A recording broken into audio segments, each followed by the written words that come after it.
sudah terlihat bahwa prediktor konstannya X2 dan X1, artinya kita melakukan uji regresi berganda. Di sini terlihat hasil hubungan atau R atau korelasi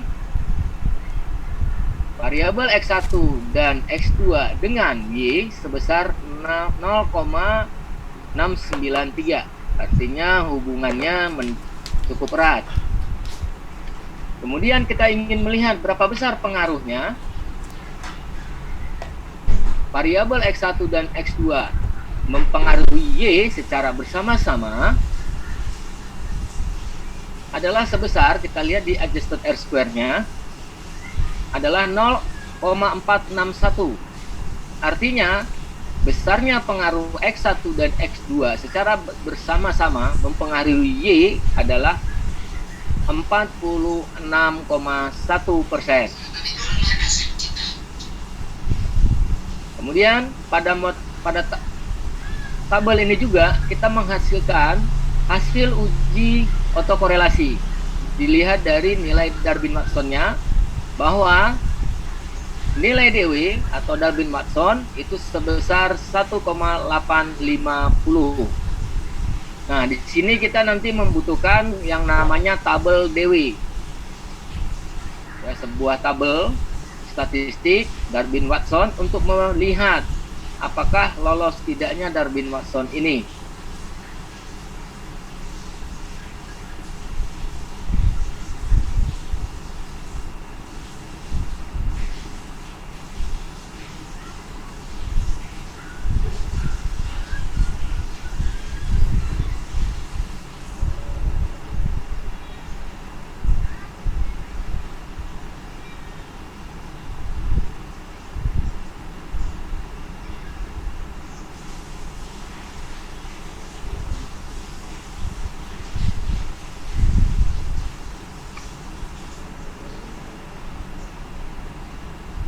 Baik, saya sudah share kemarin adalah tabel Darwin-Watson, ya, bisa dilihat nanti dibandingkan. Cara melihat membandingkan Darwin atau DW hitung dengan DW tabel atau Darwin-Watson hitung dengan DW tabel.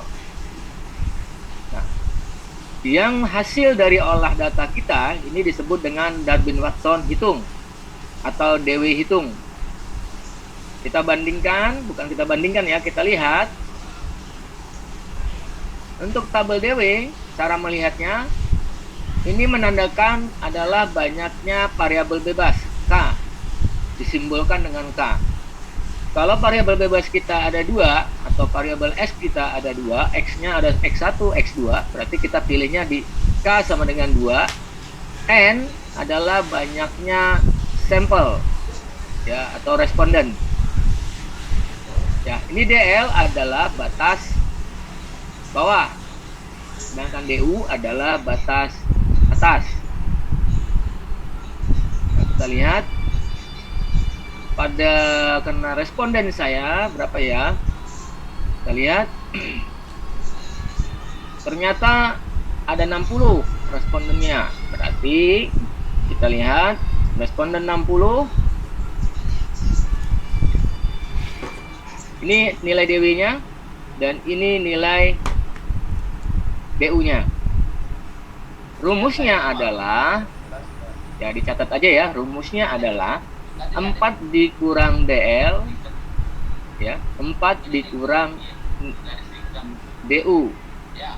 Artinya 4 dikurang 1,514. Nah, kalau untuk DU-nya 4 dikurang 1651. Nah, apabila hasil pengurangan ini, ya, dari DW sampai DU, nilai DW ini, DW hitung, itu berada di antaranya, maka dapat dinyatakan data kita lolos uji Darwin-Watson. Ya, jadi untuk mengetahuinya ya kita harus hitung dulu. Rumusnya bagaimana? Ya, jadi 4 dikurang DU, kemudian 4 dikurang DL. Nilainya berada di mana? Apakah nilai Darwin maksud hitungnya berada di dalamnya, di antaranya? Gitu ya. Baik, berarti uji normalitas untuk salah satu dari 4 uji asumsi klasik tadi sudah kita dapatkan. Kemudian kita lihat tabel berikutnya, di mana tabel koefisien untuk melihat multicollinearity statistik. Nah, bagaimana dikatakan lolos uji koliniaritas, multikoliniaritas? Dilihat dari tolerans, nilai tolerans ini, dan nilai PIV. Ya, apabila nilai toleransnya berada di bawah nilai 1, nah ini kan nilainya kita dapat adalah 0,66. Artinya nilainya di bawah nilai 1 atau lebih kecil dari 1, maka dikatakan lolos. Kemudian kita lihat lagi untuk memperkuat dari nilai PIV. Nilai PIV ini harus lebih besar dari 1, tetapi harus lebih kecil dari 10. Di sini nilainya 1,5, artinya lebih besar dari 1 dan lebih kecil dari 10. Artinya data kita lolos uji multicollinearity. Kemudian bagaimana kita ingin mengetahui data kita lolos uji normalitas data? Apakah datanya normal? Kita gunakan normal pp-plot, gambar ini. Nah, bagaimana dikatakan data ini normal, lolos uji normalitas? Apabila titik-titik data ya mengikuti garis diagonal 0, garis diagonal 0, titik-titik datanya ngikutin nih, maka dikatakan data lolos uji normalitas atau dikatakan data normal. Nah, bagaimana kita ingin melihat data lolos uji heterokedasitas, bahwa data kita itu hetero, ya bukan homo gitu ya. Berarti kita lihat titik-titik data kita menyebar, tidak berpola, maka dikatakan datanya lolos uji heterokedasitas.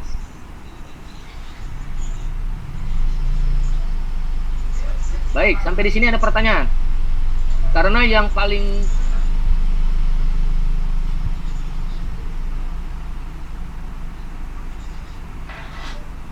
ya menguji itu sangat mudah ya, karena tinggal klik, analyze, cuma 3 nih, apa ya, regresi, linear. Tapi yang paling penting adalah bagaimana kita menganalisa data yang ada atau output yang ada ini, output SPSS-nya ini.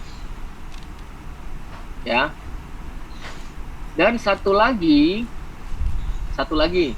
adalah hasil output inilah yang kita print, yang kita jadikan lampiran output SPSS, bukan dengan cara copy paste. Apa yang ada di bab 4 kita copy paste menjadi output lampiran SPSS, bukan seperti itu. Bisa dilihat, apalagi yang sedang menyusun ya, yang akan lagi sidang, lihat perbandingannya apa yang kita perbuat di skripsi kita. Apakah seperti ini tampilan outputnya, atau kita memilih bab 4, misalkan, oh besarnya pengaruh, nanti kita bikin yang ini kita copy jadi lampiran, padahal kita cukup print apa yang sudah kita analisa ini, output ini. Jadi lampiran itu jadi sedikit, tidak banyak. Ya. Jadi nanti bagi yang sedang menyusun, apabila sudah paham, ya langsung nanti perbaiki, kemudian di print. Nah, inilah lampiran yang output SPSS yang sebenarnya, bukan copy paste dari bab 4 dijadikan lampiran lagi. Ya. Nanti alasannya kata dosen pembimbingnya. Seperti itu lampiran. Tidak ya, saya jawab tidak. Lampiran itu SPSS ya seperti itu. Hasilnya ya itu yang kita cetak. Nah, kemudian bagaimana Pak? Saya mau kalau print, ya tinggal di print, gitu kan. Mudah ya.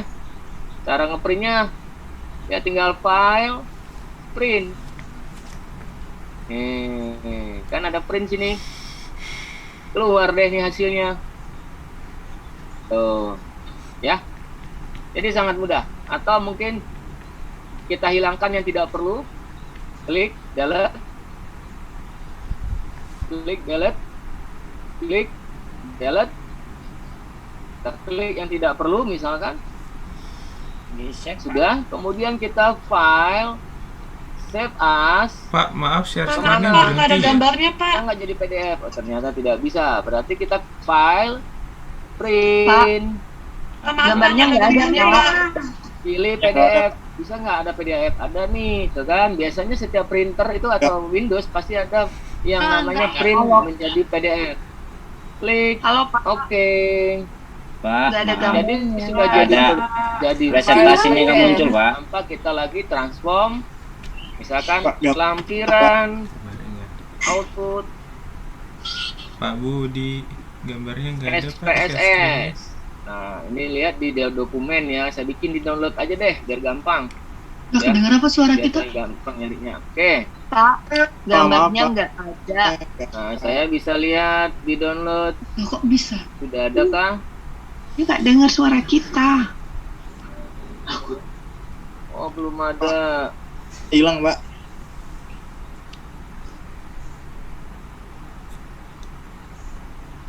Ada belum? Belum.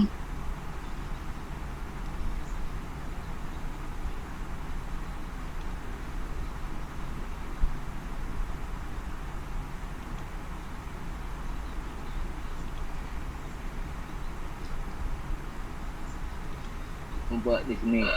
Enggak.